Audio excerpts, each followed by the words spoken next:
Hi, welcome to James Miller Lifeology, where we learn to simplify and transform your spirit, mind, and body. My name is James Miller. I'm a licensed psychotherapist and a composer. Thank you so much for joining with us today. Let's get started.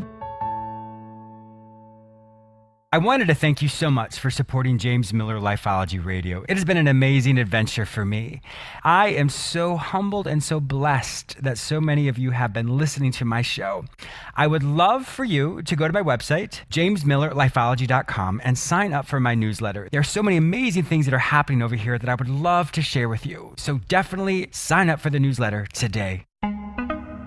I have a great show for you today. I'm going to remind you ways in which to teach valuable lessons to children. I'll also be interviewing author Jim Dilyard, who reviews his wonderful children's series, Ian and the Silver Dragon. These are adventurous stories which will help teach your children wonderful life lessons. Teaching valuable lessons to children. When we reflect on our childhood, we often have many different types of memories. Some we can remember with fondness, while others were very painful for us. And when we think back on those memories, we realize that a lot of those lessons trained us to be the person we are today. We may not have realized how valuable those lessons were at the time, but as we got older, we realized that there's so many things that our childhood taught us. Sometimes the lessons were ways in which to thrive and to flourish and be the most successful person we can be, while other memories taught us ways in which we do not want our life to go. In my academia years, I taught many students how to become a therapist, and one of the things I really enjoyed teaching was about narrative therapy. Narrative therapy is a wonderful tool and technique that any of us can really use, but what narrative therapy really is it simply tells a story. We've all known many of those folklore stories or many of those fables that we heard as a child, which always had a moral of some sort. That's essentially the same thing. You tell a story to a child or even to a person who the character in that story is going through something very similar to what the child or the other person is experiencing themselves. And when you tell the story, it helps the other person hear it in a way which resonates with them because they think, oh, I'm going through that myself. And so when you tell these beautiful stories, it helps the person internalize what's happening as it relates to their own life. Because if I were to say, you are doing this and you need to change your life this way and you need to do that, you're not going to hear me because all you're going to hear are the accusations and maybe the judgment I'm passing on you, and you're not going to hear it at all. So that's one of the beautiful things about a form of narrative therapy. And once again, I'm only giving you the background of what narrative therapy is in the sense of how it makes sense in a psychological world. But simply telling stories to your children, telling stories in a way that helps them really grasp how they interact with the world, helps them really understand the type of person they can become.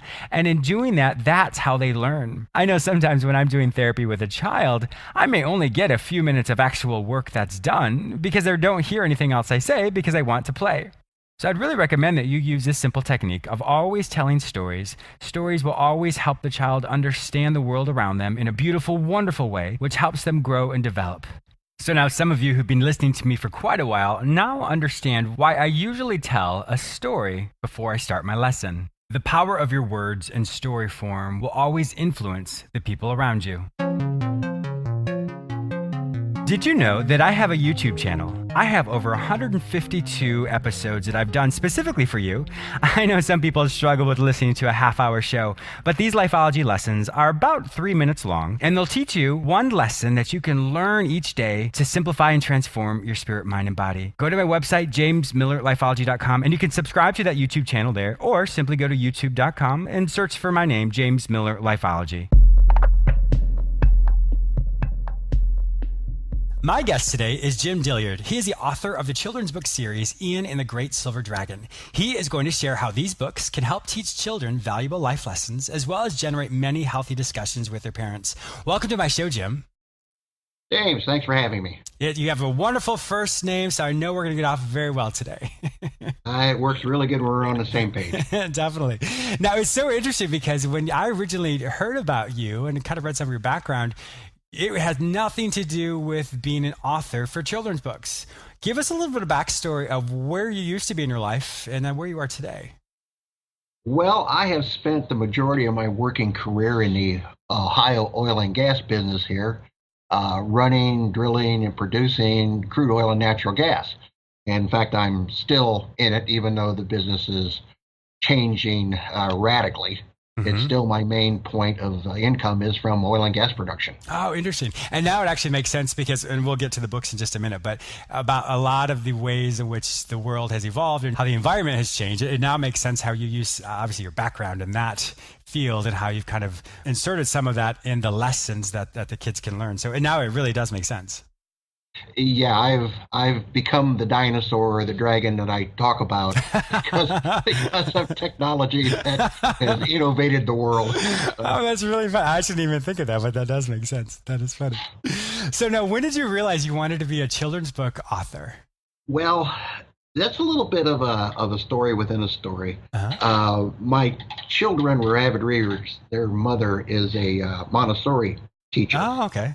And she was a stay-at-home mom, and she wanted the kids both to learn to read early on. And my oldest son's name is Brian, spelled with a Y, and my youngest is Ian, spelled with an I, and they are the characters in the book. But Ian had a eye for oddities in books, and she found in the library the Dragonology sections of children's books. So she started bringing home those books for him to read and had purchased them at bookstores and book fairs. So we have our own literary collection of dragon information. Oh, that's neat. That is very neat. Now it's really now it just even says your son's names, and I really feel like now these books even make more sense to me as someone who's read it because now I can understand the interactions between the two brothers, and so now this is making a lot of sense. So it's that's what most people do is they write based off of what they know, and so you obviously have a lot of data here for wonderful books. That's great. I do, as I say, I use the family greatly to enhance the experience. And I keep telling them I'm going to make a few dollars off of them somehow, and this may be the way. That's great. So now, what specifically inspires you when you write? I mean, I know as far as your boys and your family, but what specifically inspires you as you write your books? I have spent, probably the last 30 plus years studying metaphysical things. And I learned a very, very long time ago about responsibility and victim and whether to be a victim or not to be. Yes. And through that recognition of those ideas, I've been involved in several different organizations. And one of the organizations I presently belong to is totally geared in the self-help industry. And they are master teachers of success principles. And one of the things you learn through my participation in the organization is that everyone is a teacher. And whether you believe it or not, you are going to teach someone just by who you are and what you are and what you do. And I wanted to take and use what I had been learning and pass it on in a way that children could assimilate at a much younger age and hopefully grab onto and realize that they have a tremendous amount of power that they don't know they have. Exactly. And that's one of the great things about Lifeology itself is just like what you were saying as far as we all teach somebody something. Well, it's the same thing with Lifeology. We all have a lesson. We all have something in our life that, whether it's in the moment or we can look back and read about something, but every moment we have an opportunity to look at someone to see what's going on in their life. If that's something we feel is healthy for us, we learn that lesson or we ask them. And so the way the world works is we all are so integrated to such a degree that we're always teaching somebody something. It's just, are we stopping and slowing down and seeing that a lesson is being taught? Yeah, we're learning our connectivity to everybody and everything, and we're evolving as a consciousness to the point that we don't function as an individual on the spiritual level. We do so in a physical form because that's the form we've chosen to be in. Sure. But on the grander scale of things, it's much more of a joint effort. Yes. And I completely agree with you. With those interpersonal relationships that we have, that's usually the way that we learn. But I think you're absolutely right. There's so many other ways in which we are connected in a way that many of us just don't realize. Well, Greg Braden, who I had a chance to listen to at a seminar and picked up his Turning Point book, goes into great detail of the unification and the lines of energy collaborating together and focaling into different points of view and how we are all in a collaborative environment anymore. Yeah, that makes a lot of sense there. So let's talk more about the books, because I think these are wonderful books. You've done an amazing job of teaching so many lessons. One of the things I really like about, or one of the many things I like about this, is there are so many lessons jam-packed in this series.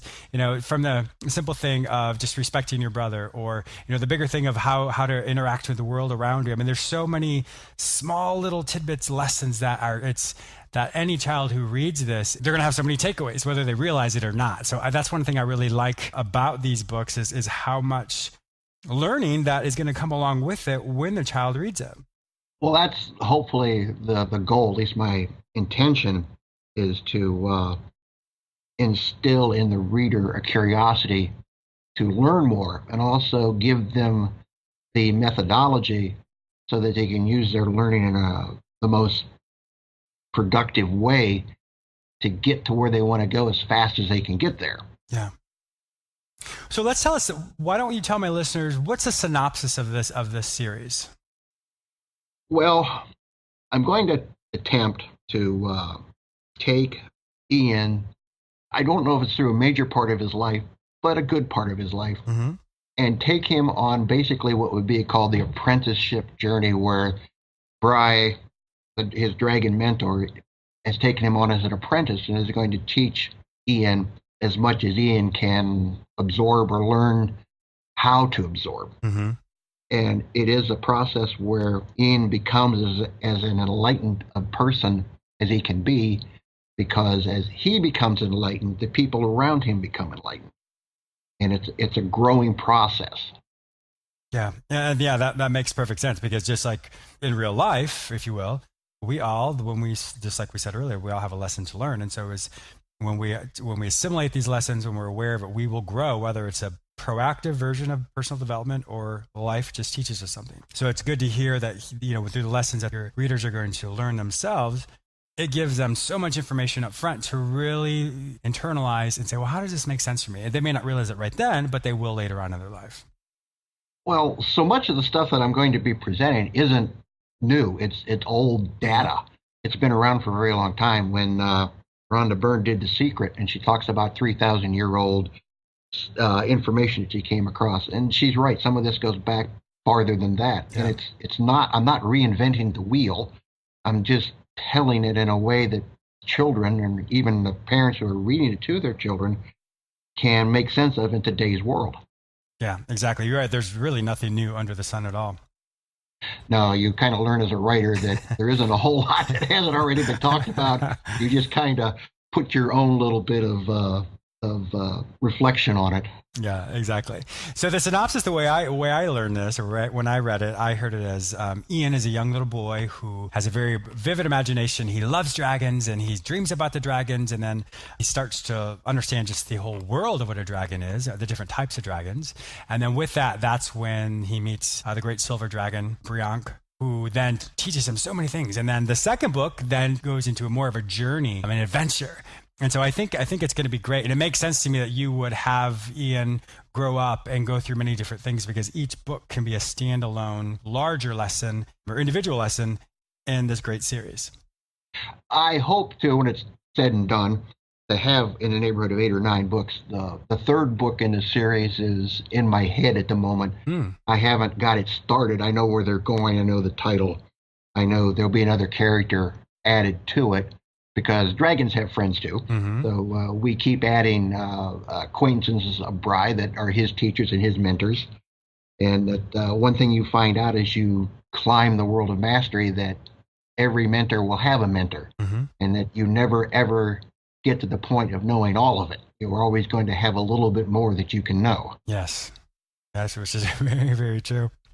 One of the things we were discussing on the pre-call was just simply one of the things I really love about these series as well is because there's so much information, a lot of the readers are I'm going to have some questions for their family or for their parents. And I'd really encourage the parents when they buy these books for their kids to be really interactive with the reader, because there are so many, like I said, so many lessons and so much history and so many things that they're exposed to and obviously in a healthy way, but learning how to kind of help the child navigate what the lessons are, help them really learn and assimilate that into their life. So I really want to recommend to my listeners who'd buy this for their children to really spend that time with them, to talk with them about a lot of these talking points that are in this book, because it creates a wonderful didactic or wonderful interaction between parent and child. Well, yeah, it hope it does, and it should. But parents, I think they will find that they don't know a lot of these principles either that they can use in their own lives. I mean, I know that I didn't until I get into some of the stuff. I knew about different things. I knew the theory behind a lot of stuff, but not the nuts and bolts of how things really work.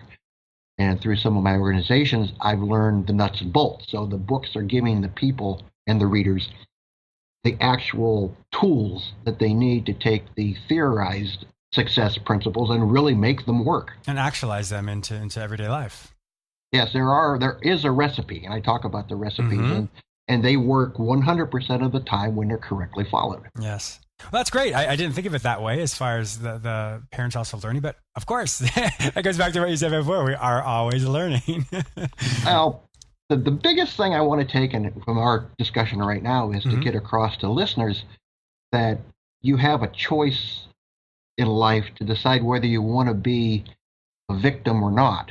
And if you choose not to be, you become at cause in your life. If you decide to be the victim, then you're always going to be at effect, and something's always going to be done to you instead of you doing something to everything else. Yes, it's interesting. I've did quite a few interviews today, and that seems to be the theme of a lot of the my guests for today, rather. So it's good to hear once again that I have another guest who really emphasizes the fact that what happens to us is something, of course, we don't like. We don't agree with it. But when we move beyond the stage of grief of whatever that trauma was, then that's the choice that says, well, what do I do now? It's over and done with.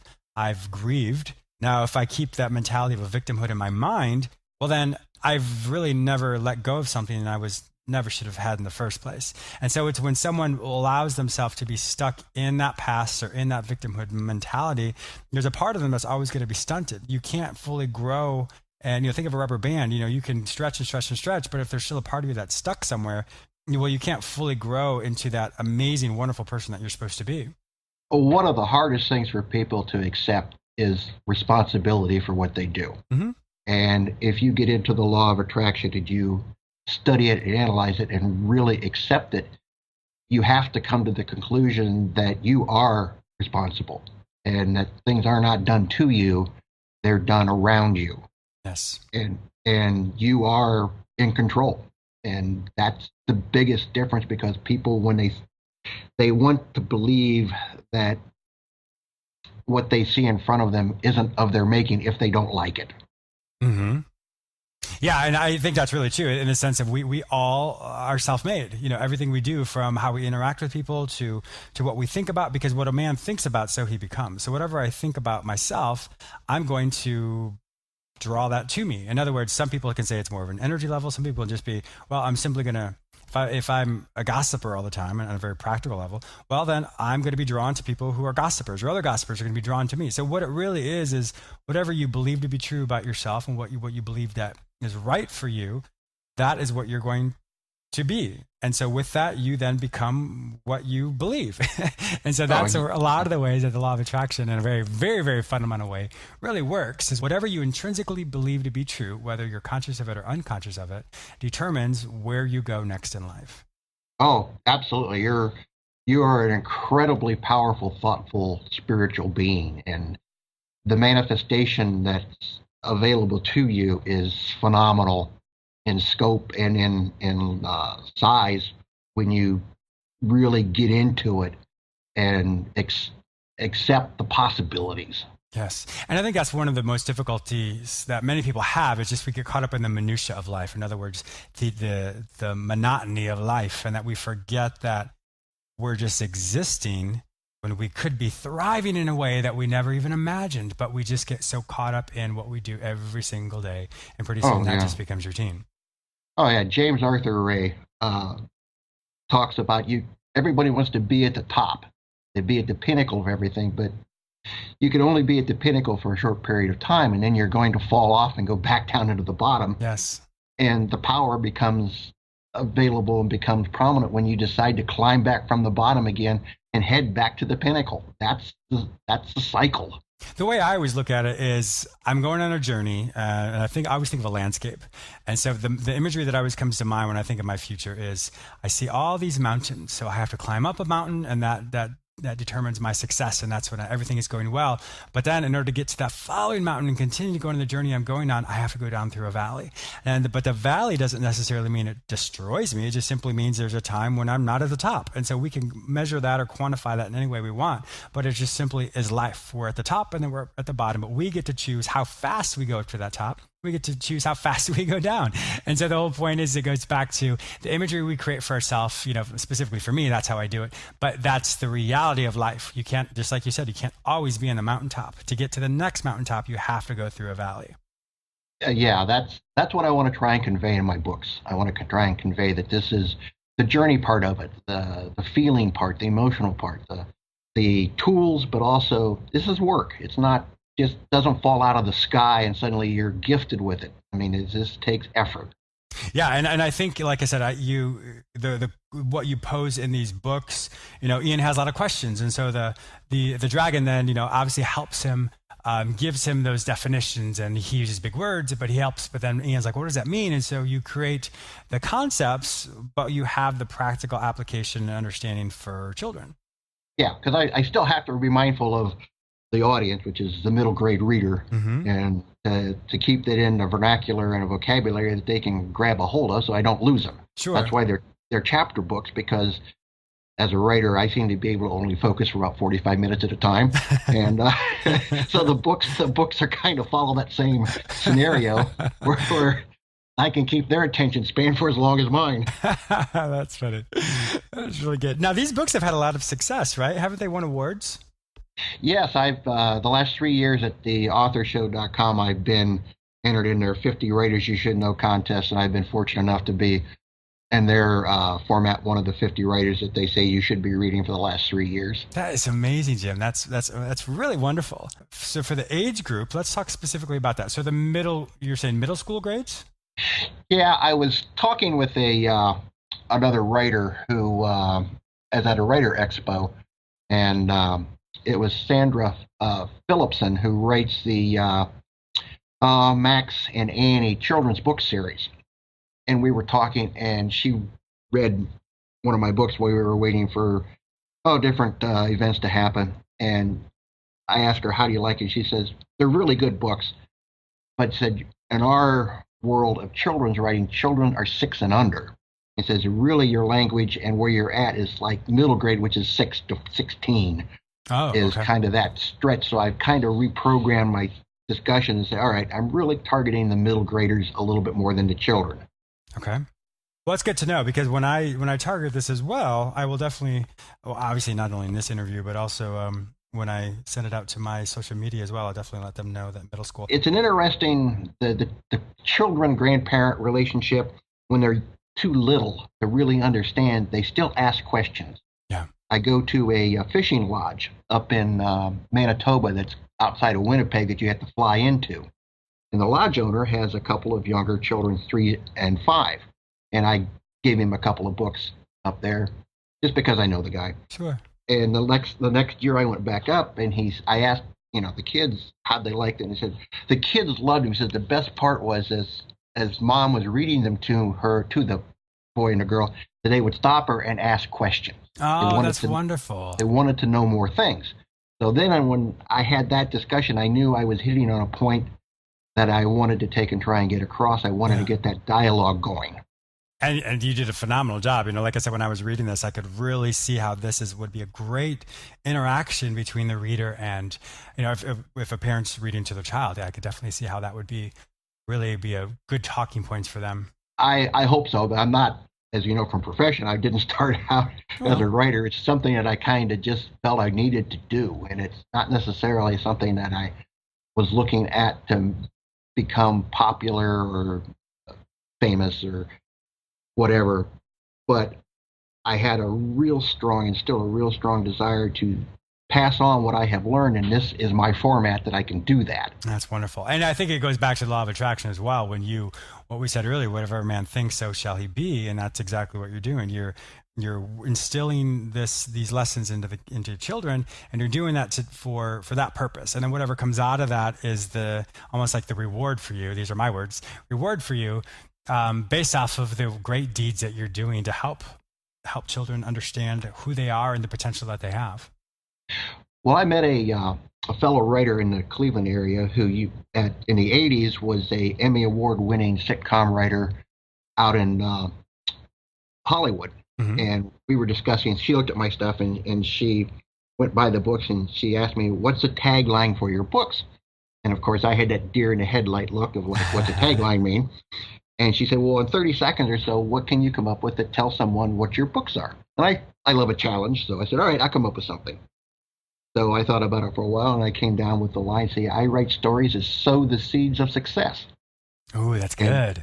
And that's what I try to do. I want to plant something in the mind of someone that they will possibly key on later on in life that brings back a memory or feeling or leads them in a direction that helps them. And that's the best I can do. And I think you've done an absolute wonderful job with that. Unfortunately, our time right now is up. But Jim, I want to thank you so much for being a guest on my show today. I'm so excited to hear how these books are going to help change the lives of the readers who read them. I think there's so many wonderful takeaways in these books. Thanks, James. I appreciate the time and your interest and the fact that you personally like the copies that I sent you. Yes. That's a very nice thing to have happen. And this is a good relationship and a good collaboration. And I hope it all works well for both of us. Oh, I'm sure it will. So if my listeners would like to find out more information about you and also the series, Ian and the Great Silver Dragon, where would they find more of this information online? Well, I have a website set up with a page that people or purchasers can actually go to purchase books at www.greatsilverdragon.com. Pretty simple name, pretty simple website where they can review some articles about the books, some recommendations from other authors who have read the books, get some bios on me, see a couple of really neat little pictures, and hopefully decide that they would like to purchase some books. And they come from me, so if they contact me, I can personalize any book that I send out. Oh, that's great.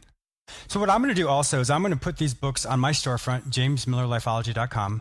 And if anyone is looking to purchase them and you don't remember the name of the website, just simply go to my website. Once again, jamesmillerlifeology.com. In my storefront, you will see these books and it will link you directly to Jim's site and you can purchase them there and you can have him autograph them for you as well.